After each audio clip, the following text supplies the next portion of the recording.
Is the church ready for the coming rapture? Nakahanda na ba ang mga mananampalataya para sa nalalapit ng rapture of the church? Disclaimer. This video contains religious themes, beliefs, and personal interpretations intended for informational, educational, and inspirational purposes only. It is not meant to disrespect any faith, culture, or individual.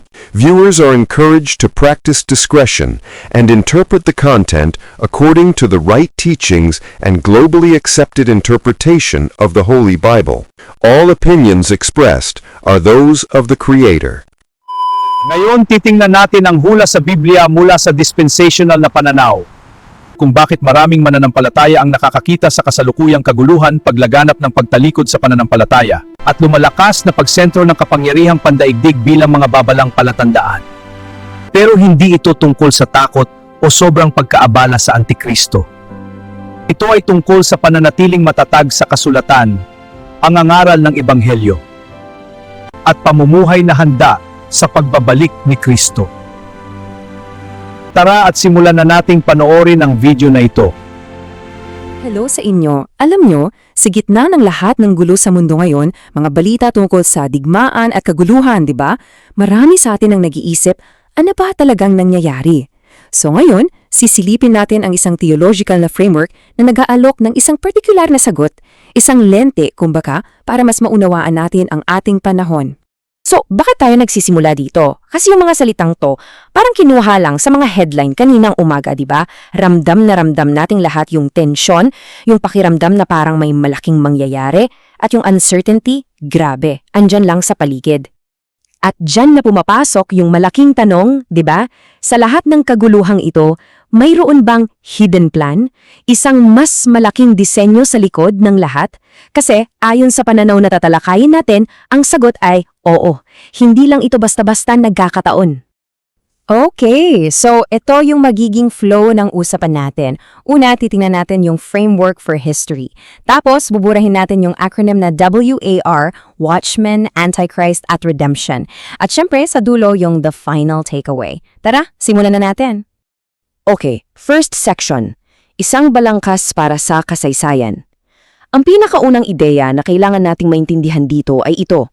Para sa pananaw na ito, ang kasaysayan ay hindi random. Hindi siya parang bola lang na gumugulong kung saan-saan. May sinusunod itong plano. So, ano tawag sa sistemang ito? Dispensationalism. Medyo technical pakinggan, pero isipin nyo na lang na parang hinahati nito ang kasaysayan sa iba't ibang chapters o dispensasyon. Sa bawat chapter, may partikular na paraan ng pakikipag-ugnayan ang Diyos sa tao. At heto yung pinaka-critical na ideya sa lahat. Tandaan nyo to, may magkaibang plano para sa Israel at may magkaibang plano para sa simbahan. So, paano sila magkaiba? Well, dito yan nagiging malinaw. Para sa Israel, ayon sa framework na to, ang plano ay nakasentro sa propesiya sa isang literal na kaharian dito sa lupa. Sa kabilang banda naman, ang simbahan, ang plano ay nakatuon sa biyaya, sa isang makalangit na calling na ang dulo ay yung tinatawag na rapture. Itong paghihiwalay sa dalawang programang to, Israel at simbahan, ito yung susi para maintindihan ang buong framework. Pero bago tayo magpatuloy, mahalagang tandaan to ha. Para sa mga naniniwala sa ganitong pananaw, ang layunin nito ay hindi para manakot. Actually, kabaliktaran. Ito ay para magbigay ng kaaliwan, ng assurance at ng kahandaan. Isang paalala na may pag-asa kahit gaano pa kagulo sa labas. Okay, so let's move on sa una nating letra sa WAR. Yung W ay para sa watchmen o sa Tagalog, mga bantay na nagbibigay ng babala. At ang pundasyon ng pagiging isang bantay ayon sa pananaw na to ay napasentro mismo sa salita. Hindi sila yung mga fortune teller o manghuhula ng mga petsa. Hindi. Sila ay mga tagapahayag ng doktrina. Okay, so ano ba yung 5 pangunahing trabaho, kumbaga, ng isang bantay ning? Una, ang mensahe nila laging nakasentro sa salita, sa doktrina. Ikalawa, nagbababala sila laban sa apostasya o pagtalikod sa katotohanan. Pangatlo, at heto na naman to, napaka-importante, malinaw sa kanila yung pagkakaiba ng programa para sa Israel at para sa simbahan. At panghuli, nananatili silang hiwalay sa mga gulo at politika ng mundo habang naghihintay sila ng may pag-asa, hindi ng may takot. Okay, tapos na tayo sa W. Sunod naman yung letrang A, na tumutukoy sa pananaw ng balangkas na ito tungkol sa pagbangon ng Antikristo. Well, yung kasulatan binabanggit talaga yung isang karakter na tinatawag na taong makasalanan. Ito yung Antikristo. Pero heto ang key point ayon sa framework na to. Ang paglabas niya ay direktang konektado sa propesya para sa Israel, sa mga mangyayari dito sa lupa. Hindi siya technically bahagi ng programa para sa simbahan. So, ano yung mga signs at kailan daw siya darating?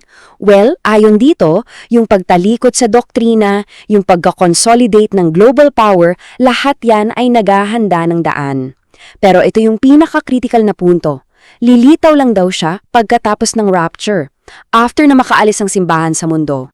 Kaya naman, ang pinaka-importanting takeaway dito ay napakasimple lang. Para sa mga mananampalataya sa loob ng framework na ito, ang focus nila ay hindi ang paghahanap sa Antikristo. Ang focus nila ay ang paghihintay kay Kristo. At dyan tayo papasok sa huling letra ng ating acronym, R, para sa redemption o pagtubos. Ito yung part na puno talaga ng pag-asa.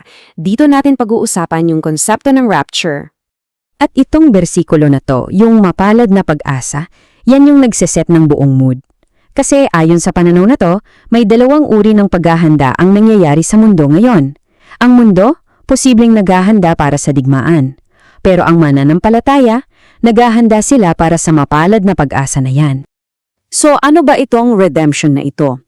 Well, una, ito ay pagsagip bago pa dumating yung puot. Ito yung pagdagit o rapture, kung saan yung mga mananampalataya ay sasalubungin ang Panginoon sa himpapawid.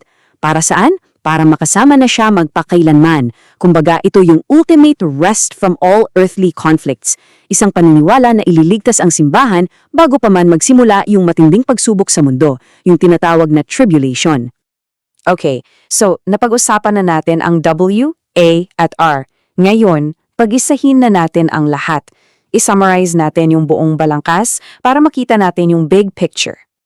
Itong table na to, ito yung perfect summary. Diba? Malinaw na malinaw yung tatlong magkakahiwalay na landas. Para sa Israel, ang daan nila ay ang tribulation na patungo sa isang earthly kingdom. Para sa simbahan, ang daan ay sa pamamagitan ng biyaya patungo sa rapture. At para naman sa mundo na hindi naniniwala, ang landas ay panlinlang na ang dulo ay paghuhukom. Tatlong grupo, tatlong landas, tatlong destinasyon. So kung ganun, ano na lang ang papel ng mga mananampalataya na yon dito sa lupa? Well, ayon sa framework na to, hindi nila trabaho na ayusin ang mundo. Ang role nila ay maging mga ambassadors o sugo ni Kristo.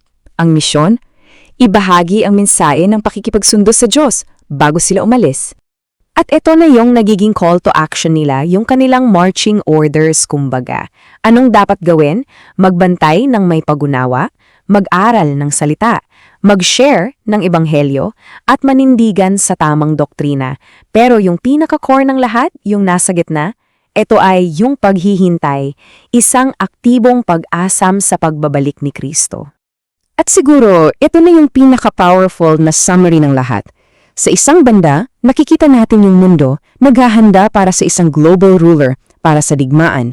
Pero sa kabilang banda, ang simbahan naghahanda para sa ibang bagay, ang umalis at salubungin ang kanilang manunubos.